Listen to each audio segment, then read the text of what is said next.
Cuma yang paling marak di negeri kita, terutama di Riau, di Pekanbaru itu Wahabi. Kalau Syiah itu hampir gak dengar. Saya 5 tahun bolak-balik, kadang tiap bulan, tiap 2 bulan, 3 bulan ke Pekanbaru, gak pernah ketemu Syiah. Dulu pernah ketemu HTI, Hizbut Tahrir awal-awal. Tapi lama-lama karena guru-guru kita, Ustadz Abdul Somad, Buya Zulhendri Rais, Ustadz Al-Nof, dan lain-lain gencar menjelaskan tentang HTI. Sekarang mereka banyak kembali ke dalam Ahlus Sunnah wal Jamaah. Nah, yang Wahabi ini enggak balik-balik. Cuma ada sebagian ya yang sadar itu. Tapi enggak, malah bangunannya tambah gede, tambah besar. Ini Wahabi. Pertanyaannya, apakah Wahabi ini aliran benar atau aliran sesat?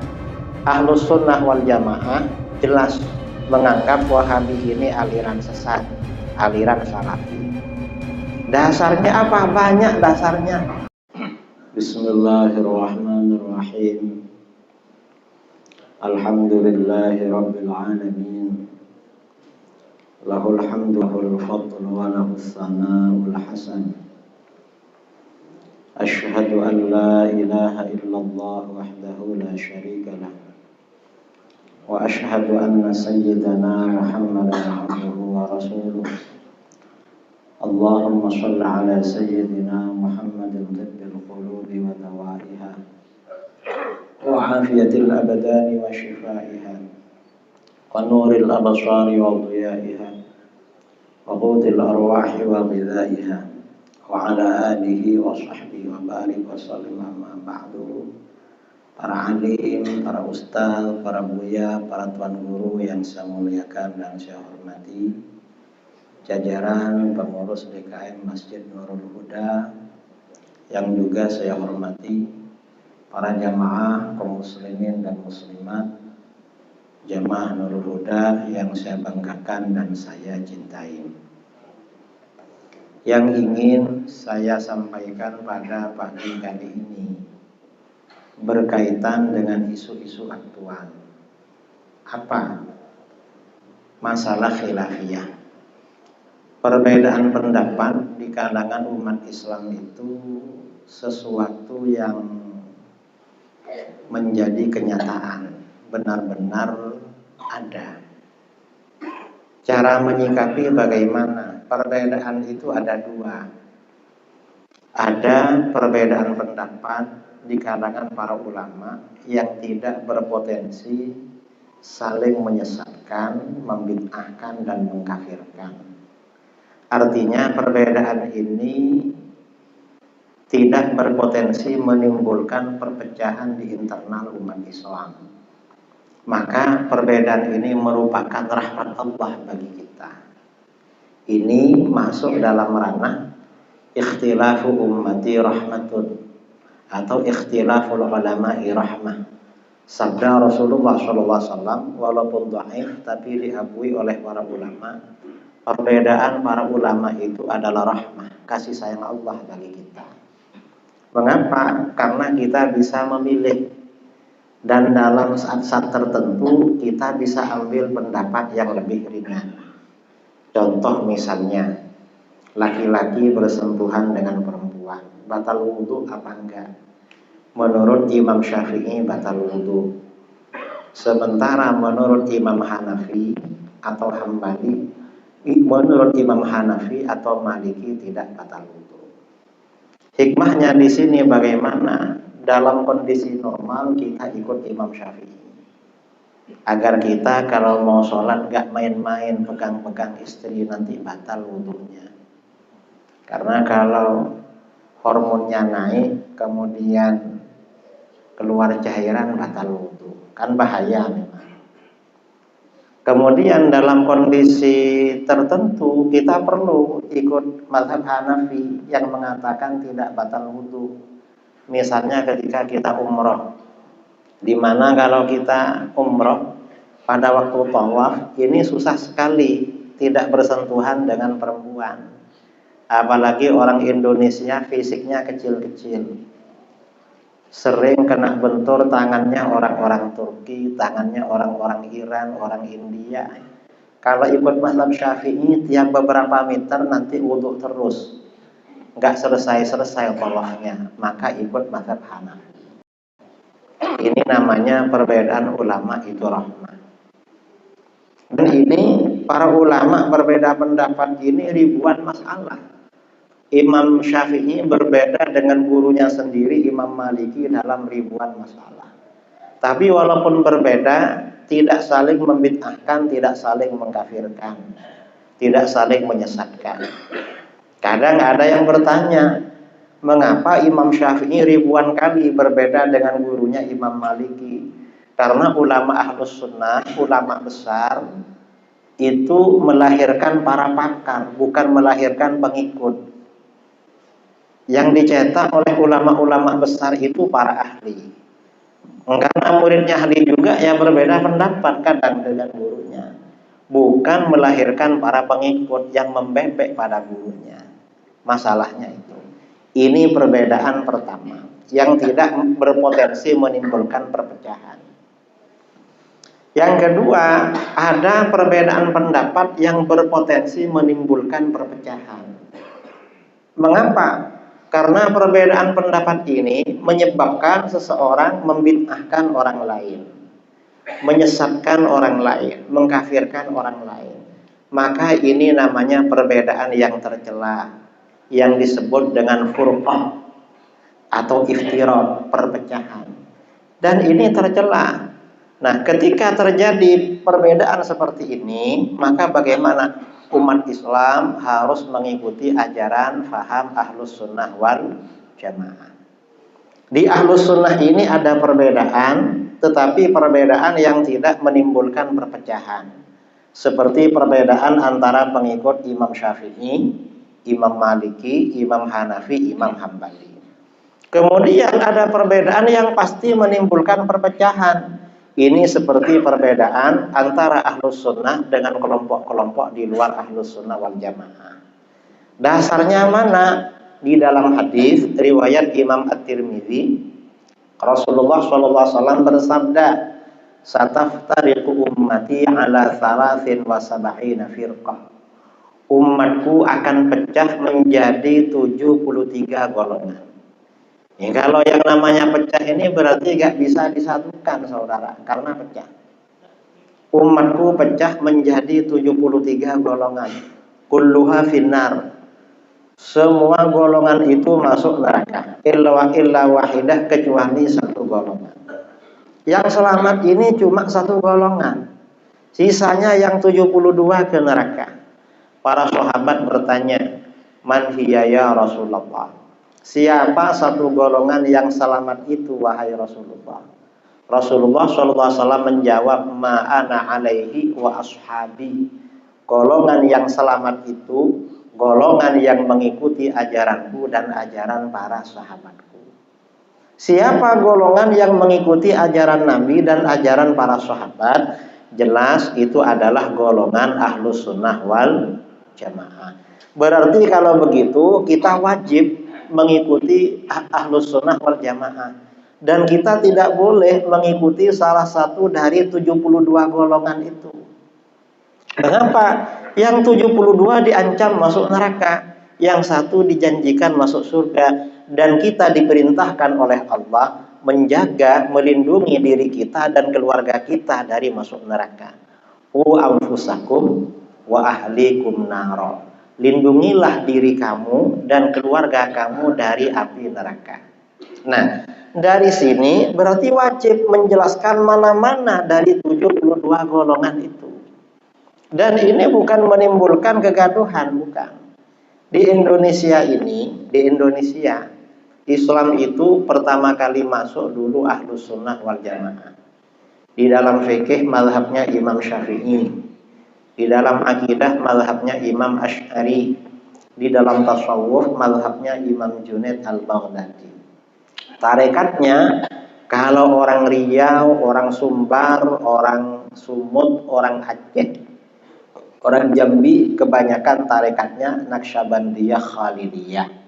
Mursyidnya kalau orang Melayu siapa? Syekh Abdul Wahab Rokannya. Kalau orang Aceh Abu Muda Wali. macam-macam. Kalau orang Indonesia bagian timur sudah ada yang Syadziliyah, kemudian ada yang Naqsyabandiyah Mulhariyah, ada yang Qadiriyah Naqsyabandiyah, ada Tijaniyah, ada macam-macam. Ini Ahlus Sunnah.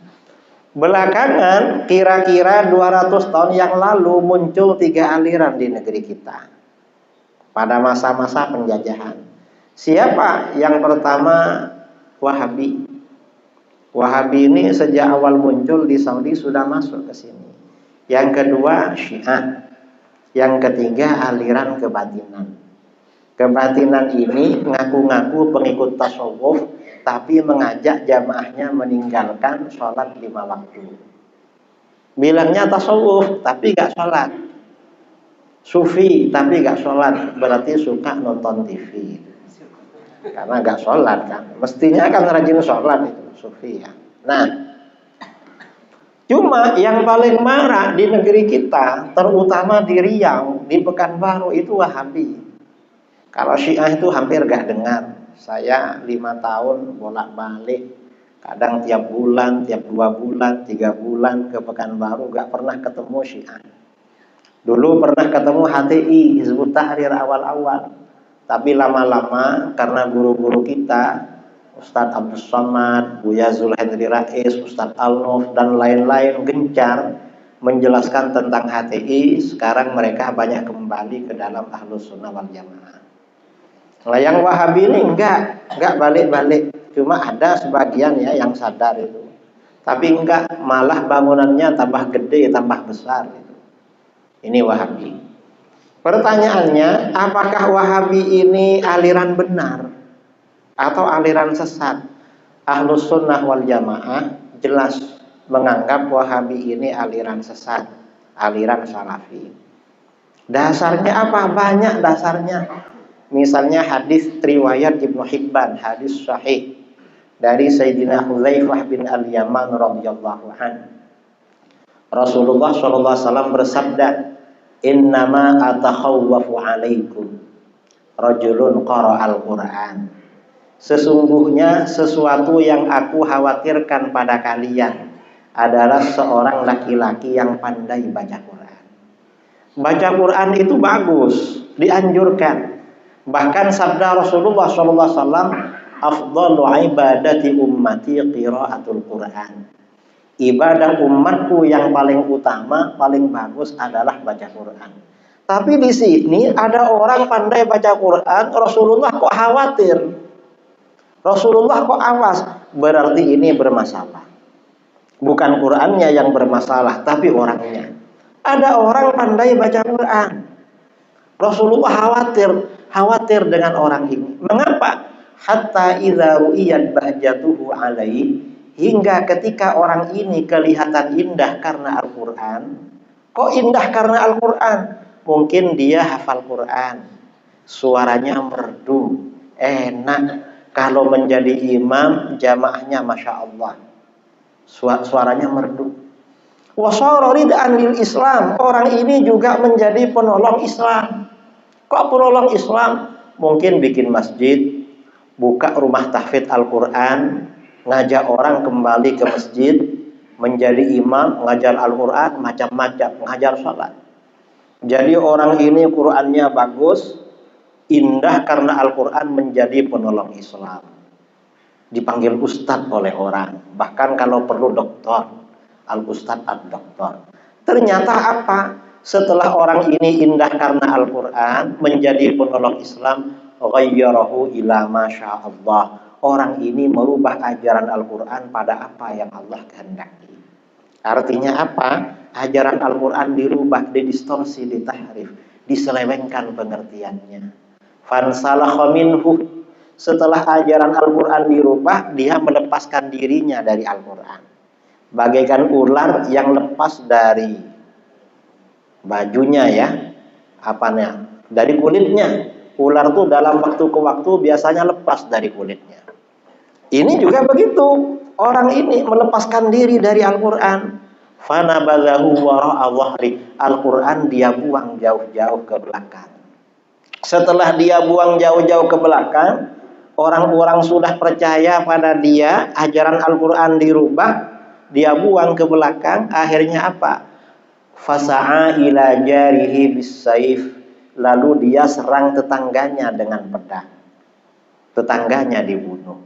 Dulu pakai pedang, sekarang bukan pakai pedang saudara, pakai bom. Sekarang ini pakai pistol seperti di Syria dan di Irak. Itu kan Wahabi itu. Mengapa tetangganya dibunuhnya? Waramahu bisyirki, dia tuduh tetangganya telah syirik. Lah kenapa dituduh dengan syirik? Ya berdasarkan ajaran Al-Quran yang dia selewengkan, yang dia rubah maknanya.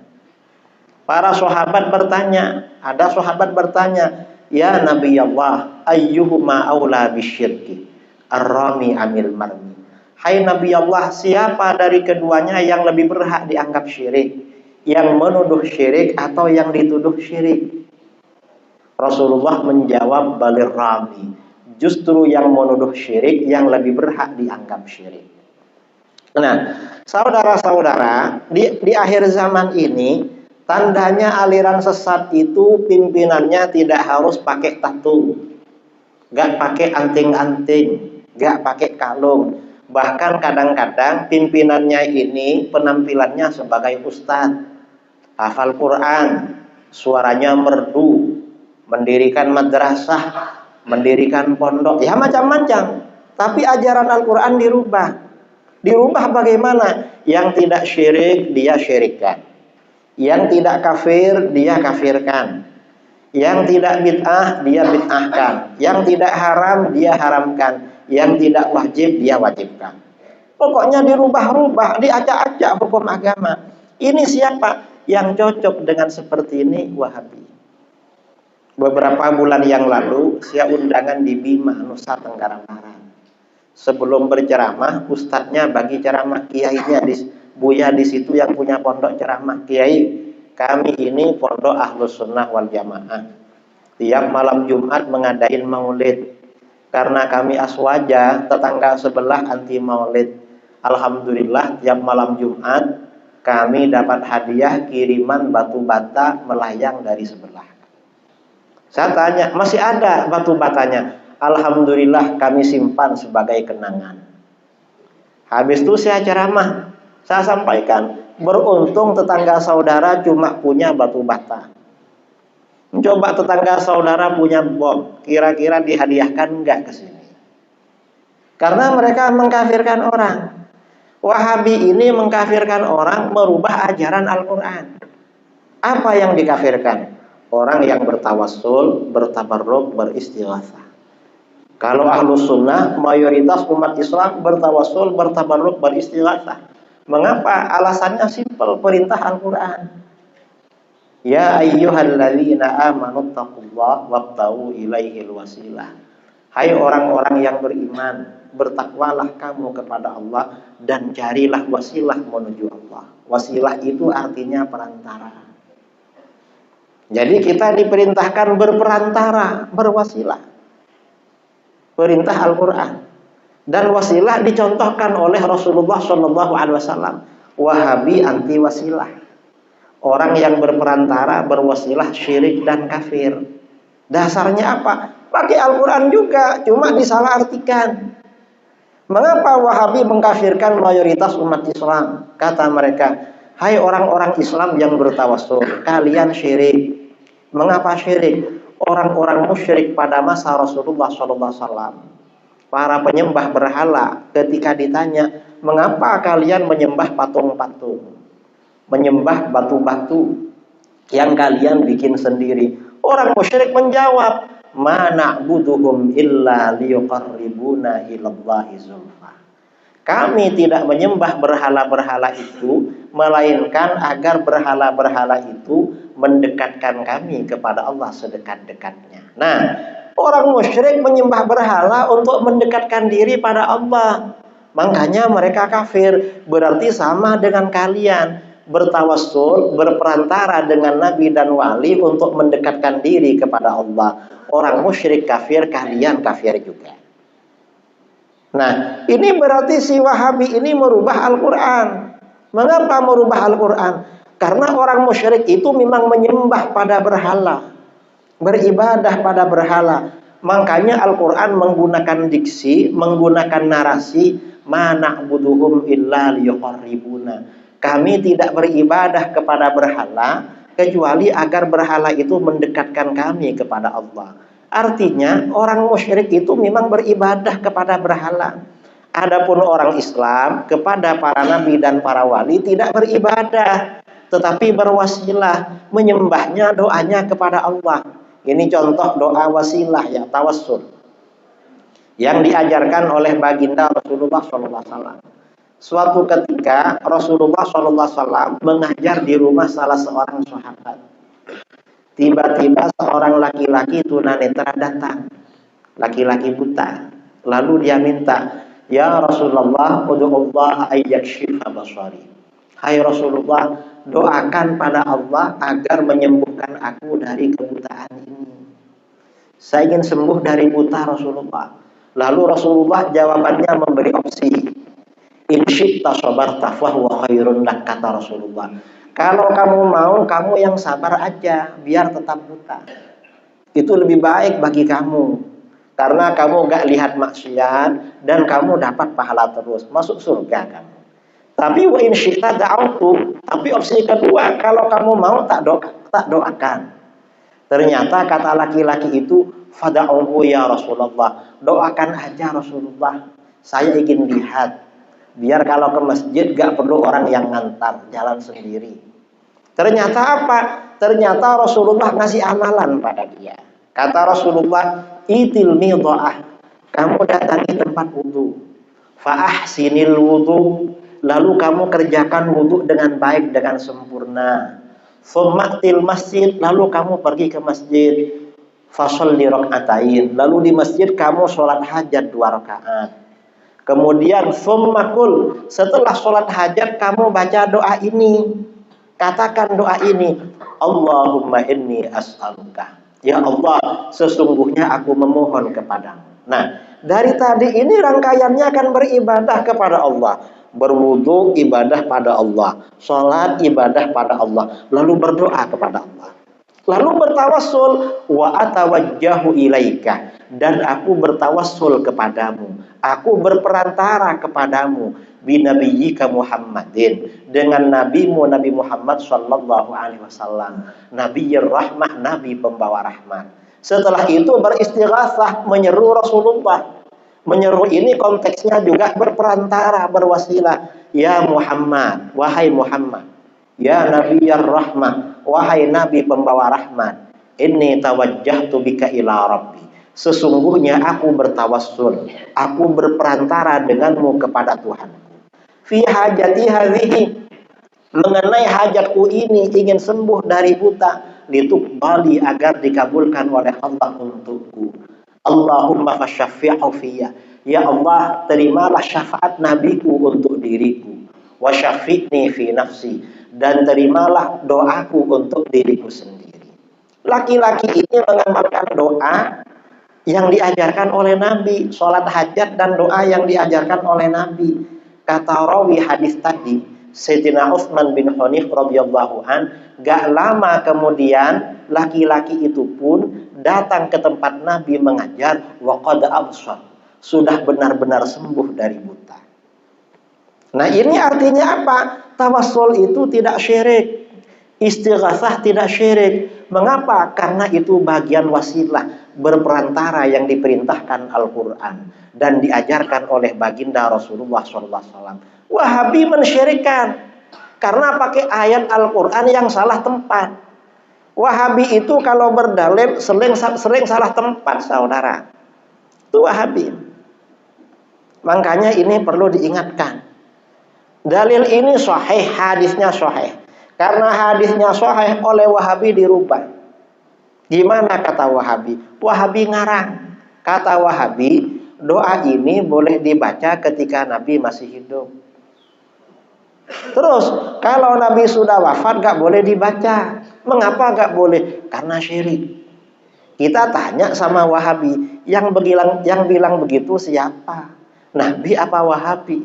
Nabi gak pernah bilang begitu. Awas ya, kalau saya sudah meninggal jangan dibaca doa ini lagi karena syirik. Nabi gak pernah cakap begitu.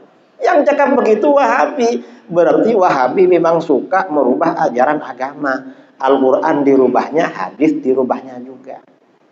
Dan doa ini tetap berlaku sampai akhir zaman.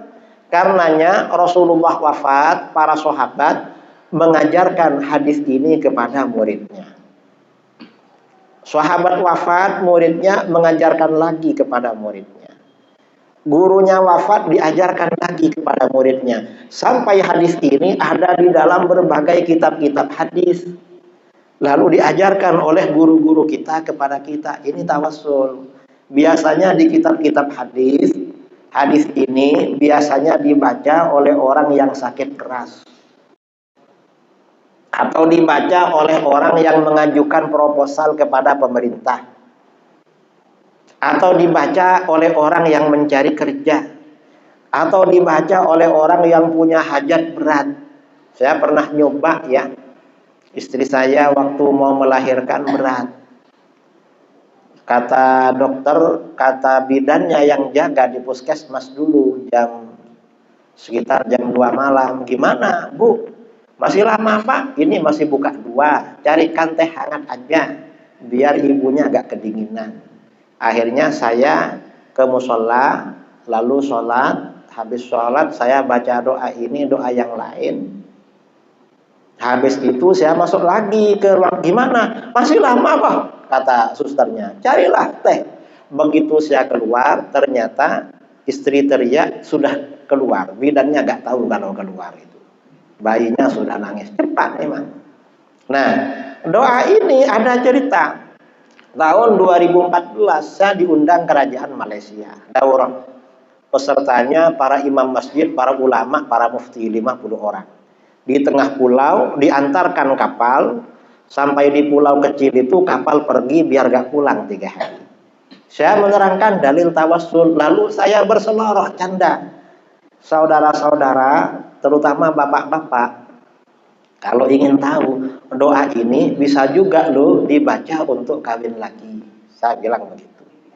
Akhirnya oleh ustadz-ustadz itu dicatat. Pak Kiai, mana doa yang tadi? Loh kan, untuk apa? Ya enggak lah katanya. Ini penting. Dapat 1 tahun saya diundang lagi ke Malaysia, ke Johor.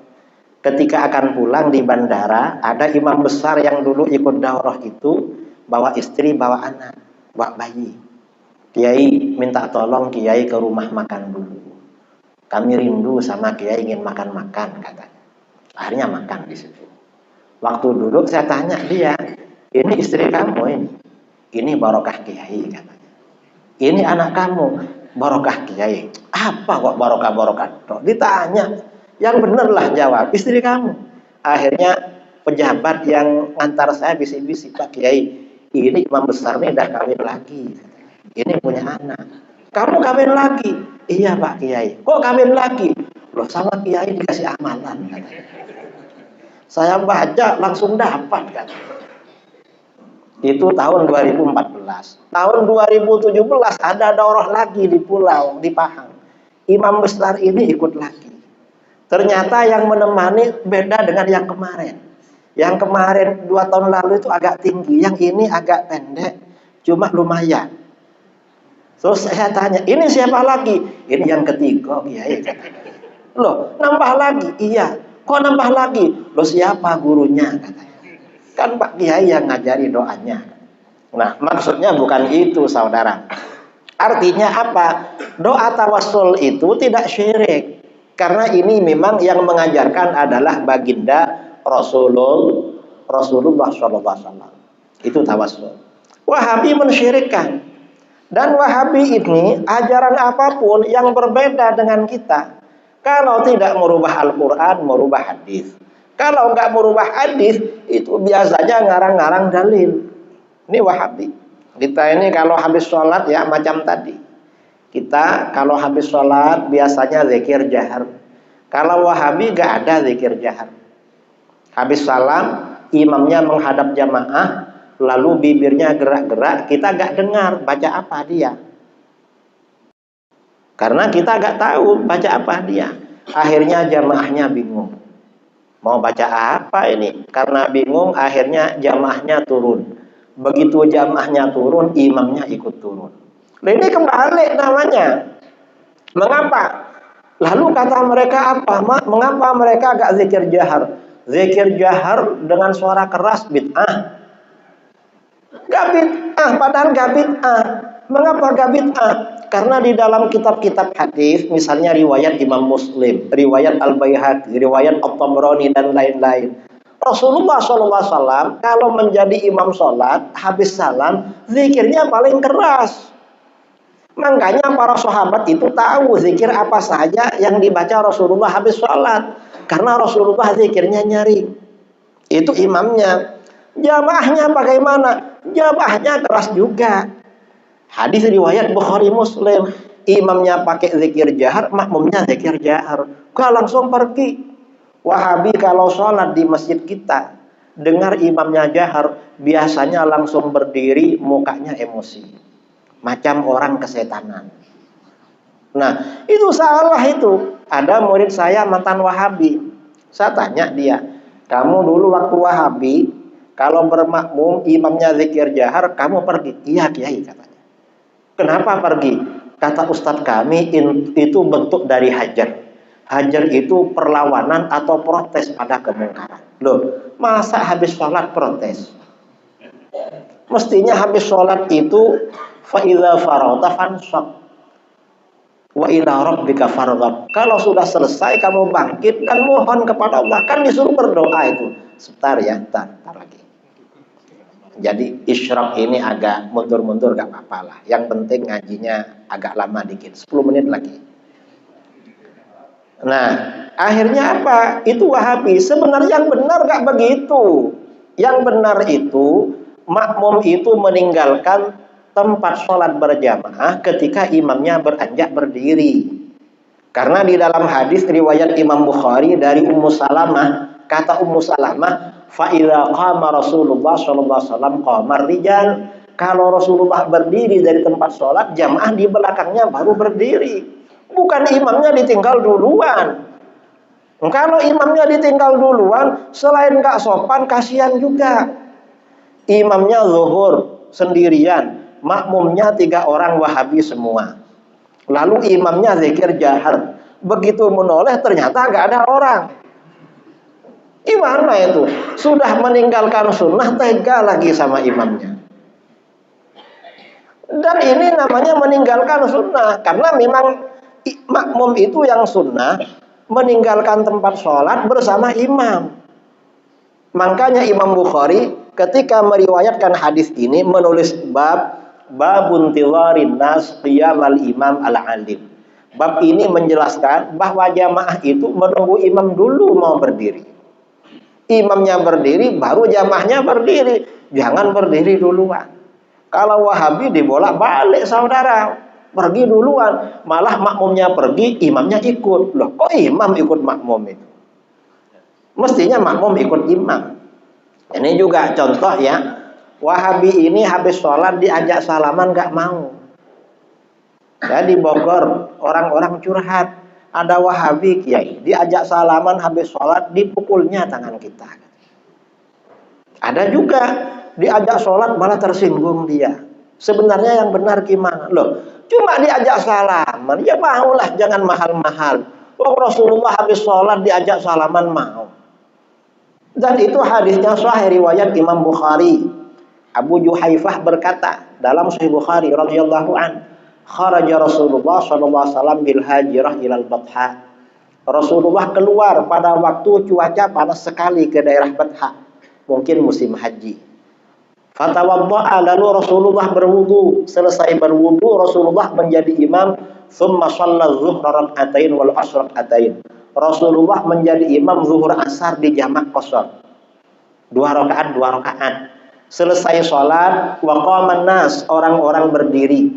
Setelah mereka berdiri selesai sholat, faja'alu ya'khuduna yadayhi. Lalu orang-orang itu mengambil kedua tangan Nabi. Apa mengambil kedua tangan itu? Kan bersalaman kan, dan itu habis sholat. Apakah Rasulullah menolak? Enggak menolak. Yuqabbiluna, mereka mencium tangan Nabi. Karena Rasulullah ini orang mulia, dicium tangannya.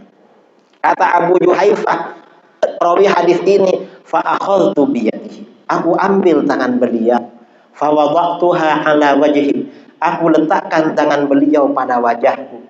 Dicium. Fa idza hiya abradu minas salji. Ternyata tangan baginda lebih sejuk daripada salju. Padahal cuaca panas. Dalam cuaca panas, fisik Rasulullah mengalirkan energi sejuk.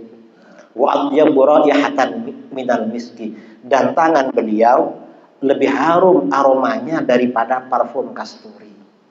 Makanya kalau mau ke masjid pakai parfum.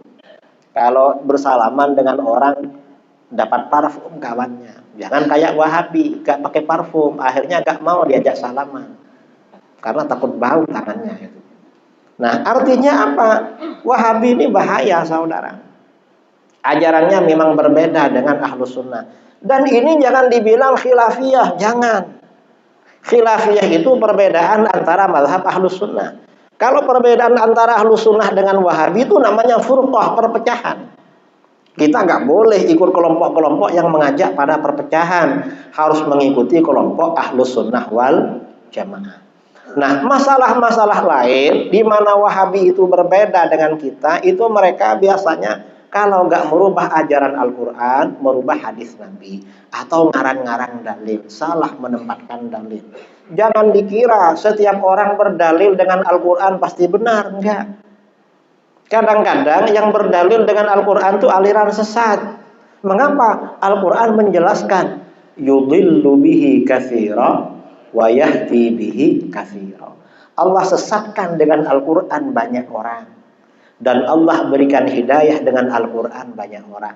Kalau orang sesat mencari-cari ayat Al-Quran untuk membenarkan kesesatannya. Tapi kalau orang Ahlus Sunnah wal Jamaah, orang yang alim, mencari-cari ayat Al-Quran untuk membela kebenaran. Enggak semua yang mengambil dari dalil Al-Quran itu benar, saudara. Makanya hati-hati. Kita harus bertahan menjaga akidah Ahlus Sunnah wal Jamaah. Nah, ini saya kira yang perlu saya sampaikan. Pentingnya kita berpedoman, ya, konsisten, istiqomah mengikuti ajaran Ahlus Sunnah wal Jamaah. Sebelum kita off, ini ada waktu 3 menit, mungkin ada yang mau disampaikan. Curhat, bertanya, laporan, gak apa-apa, terserah. Ya ini. Karena ada sekarang ini yang sering kita dengar, kiai iman itu gimana? Itu masalah nasab, ya. Masalah nasab, Imaduddin itu gak perlu didengar. Wahabi ini ada proyeknya, saudara. Nasab itu ada proyeknya juga. Dana-dana dari Saudi dialokasikan untuk Wahabi. Yang dari Iran itu Amerika di belakang, dialokasikan ke Syiah. Termasuk sebagian dari barat ke nasab-nasab. Tujuannya memecah belah umat Islam. Karena para habaib itu nasabnya sahih. Dan yang menyebarkan Islam kepada bangsa kita ini Ba'alawi. Wali Songo itu Ba'alawi. Para ulama penyebar Islam dari dulu Ba'alawi. Para habaib Ba'alawi. Karenanya ya kita gak perlu dengar iman itu. Dan diajak debat kan gak pernah datang kan. Mirip sama dengan Wahabi. Wahabi itu diajak debat gak datang. Beraninya cuma di medsos, keluar-keluar. Didatangi kayak tikus, lari kemana-mana itu. Saya ini berkali-kali mendatangi tempat Wahabi, lari mereka. Dicari ke rumahnya gak ada, ke masjidnya gak ada, katanya keluar kota. Ini mereka, jadi gak perlu didengarkan. Itu hanya upaya musuh-musuh Islam memecah belah umat Islam itu. Itu tuh. Ya.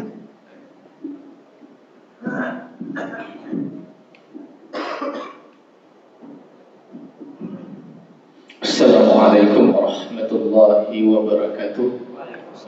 Allahumma shalli ala sayyidina Muhammad wa ala sayyidina Muhammad. Izin bertanya Ustaz, ini mungkin 3 pertanyaan. Dulu di masjid Ronggo situ ujung nggak jadi bertanya. Pertanyaan pertama itu mungkin saya pernah membeli suatu pakaian, dan di tempat toko itu yang menjaga itu kebetulan sahabat, mungkin tetangga kita sebelah lah. Jadi Wahabi. Ustaz. Jadi mereka mengatakan bahwa isbal itu kaki celana melewati mata kaki itu neraka itu pasti gitu Ustaz. Mungkin bisa Ustaz jelaskan mengenai isbal yang seperti apa Ustaz. Nah, terima kasih. Untuk pertanyaan yang kedua itu mengenai tentang sholat jenazah. Misalkan di suatu tempat itu sudah dilaksanakan memandikan, mengkafani dan mensalatkan, misalkan di Dumai. Nah, setelah disolatkan di Dumai, maka mau dikuburkan di Pekanbaru. Ketika dikuburkan di Pekanbaru, ada kaum kerabat, mungkin saudaranya ingin mensolatkan lagi Ustaz. Jadi apakah mayat itu perlu dimandikan lagi atau disolatkan atau langsung dikuburkan saja Ustaz? Terima kasih. Itu yang kedua. Yang ketiga mengenai tentang apa perbedaan daripada Syiah dan Wahabi ini dan kapan mereka muncul, Syiah dan Wahabi ini kapan mulai muncul serta apa yang mereka perjuangkan Ustaz. Terima kasih. Pertanyaan pertama, isbal yang diharamkan itu sarung celana di bawah mata kaki tapi niatnya karena sombong. Dan itu orang-orang jahiliyah. Orang jahiliyah itu kesombongannya ditampakkan, diekspresikan melalui pakaian di bawah mata kaki. Kalau sarung atau celana di bawah mata kaki bukan karena sombong, nggak apa-apa, nggak haram kalau bukan karena sombong. Dan itu biasa. Imam Abu Hanifah ditanya, guru, Buya, ini gimana? Sarung saya di bawah mata kaki haram apa enggak? Oh, enggak apa-apa. Karena kita bukan orang yang sombong dengan pakaian di bawah mata kaki. Enggak ada orang sarungnya di bawah mata kaki sombong, enggak ada sekarang. Apalagi sarungnya gratisan dari masjid. Karena enggak sarung yang gratisan itu ada sarung yang paling murah. Setiap dinaikkan lalu berjalan 5 langkah turun lagi ke bawah. Saking jeleknya sarung, masa yang begitu mau diharamkan? Dan Wahabi ini mengharamkan isbal parah. Mereka ini mengira sunnah itu cuma celana di atas mata kaki. Celananya hitam lagi. Memangnya Rasulullah pakai celana terus? Kan enggak kan? Orang sholat itu yang sunnah bukan cuma itu. Pakai kopiah sunnah, pakai imamah surban begini sunnah, pakai selendang begini sunnah, pakai baju yang bagus sunnah. Mereka ini memang di betis ya, cuma di atasnya kadang pakai kaos, itu pun kaos pendek, nggak pakai songkok lagi. Parah mereka ini. Jadi sunnah itu ya dipotong-potong, cuma urusan bawah aja itu. Ini mereka. Pertanyaan yang kedua, kalau jenazah itu sudah dimandikan, disolatkan, mau dimakamkan di sini, ya tinggal sholat aja, nggak usah dimandikan lagi. Ya repot bongkar kain kafan itu, cukup 1 kali, langsung disolatkan. Kalau sudah dikubur, ya sholat di kuburannya. Kalau jauh, sholat ghaib namanya, dari tempat jauh, gak apa-apa seperti itu. Itu pertanyaan yang kedua. Perbedaan Syiah dengan Wahabi. Kalau Syiah ini ya anti orang-orang soleh, anti para aulia, mengkafirkan orang. Kalau Syiah ini anti para sahabat Nabi dan mengkafirkan orang juga. Walhasil kedua-duanya sama-sama kelompok radikal. Jadi itu. Saya kira ini ya. Pertanyaan terakhir kalau ada. Oh ya ini nih. Nanti sini satu lagi. Oh ya. Assalamualaikum warahmatullahi wabarakatuh. Assalamualaikum. Terima kasih Ustaz. Yang ingin saya tanyakan, bagaimana menghadapi korban keluarga kita yang sudah termasuk aliran Wahabi Ustaz. Terima kasih Ustaz. Assalamualaikum warahmatullahi wabarakatuh. Kalau ada saudara kita sudah terkontaminasi Wahabi, ya diajak aja ke Ahlus Sunnah sambil didoakan kepada Allah. Insya Allah kalau didoakan, diajak, barangkali nanti Allah memberikan hidayah ke hatinya, kembali kepada Allah. Jangan dibiarkan. Dan di Pekanbaru ini Wahabi marah saudara, marah. Makanya ya ini sebentar lagi pilkada. calon kepala daerah yang terindikasi kira-kira dukung Wahabi jangan dipilih. Cari kira-kira calon kepala daerah yang memang benar-benar kokoh Ahlus Sunnah wal Jamaahnya. Cari apa? Yang didukung UAS. Ya mungkin yang didukung UAS. Saya nggak tahu. Saya nggak ada yang kenal itu. Ini yang terakhir sekali. Assalamualaikum Kiai. Ini juga berhubung sekarang kan politik, lagi pilkada, gubernur, bupati, wali kota. Nah, yang saya lihat semua calon-calon ini lagi hobi masuk gereja, ikut bernyanyi dan didoakan, ikut pula mengaminkan. Nah, bagaimana hukumnya ini Pak Kiai? Mohon penjelasan. Assalamualaikum. Kalau enggak, kita bicara hukum lah. Entah ada apa enggak, mungkin di Manado, di daerah yang banyak Kristen ya. Di Manado, di Jayapura, di Ambon, di Batak mungkin itu. Ya mungkin di Pekanbaru ada juga mungkin. Karena cari dukungan misalnya. Nah, kalau masuk ke gereja itu ya, sebagian ulama ada yang mengatakan makruh. Sebagian ada yang mengatakan haram kalau di situ ada patung, ada berhala. Kalau nggak ada berhala nggak apa-apa. Yang kedua, kalau masuk gereja itu ikut acara misa, jelas hukumnya haram itu. Dan bisa-bisa murtad. Na'udzubillah min dzalik itu. Jadi nggak boleh ya, jangan sembarangan masuk ke tempat mereka. Boleh masuk ke gereja kalau tujuannya berdakwah. Sampai di gereja, mari saudara kembali kepada ajaran yang benar, yaitu ajaran Islam. Tapi nggak boleh duduk di situ, nggak boleh ngopi-ngopi, habis ceramah langsung pergi. Karena saya pernah ditanya, Kiai, gimana hukumnya sebagian ustadz yang dakwah ke kafe-kafe? Nggak apa-apa. Cuma syaratnya, begitu masuk kafe, dia harus jaga pandangan. Jangan lihat hal-hal indah yang terbuka. Aurat-aurat yang terbuka nggak boleh dilihat. Yang kedua, dia nggak boleh duduk sebelum ceramah dan setelah ceramah nggak boleh duduk. Harus langsung pergi.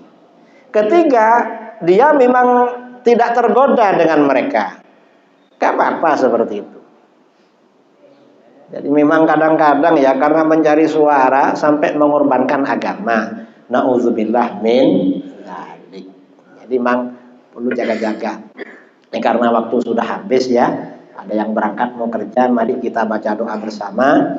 Bismillahirrahmanirrahim. Alhamdulillahirabbil alamin. Hamdan yuwafi ni'amahu wa mazidah.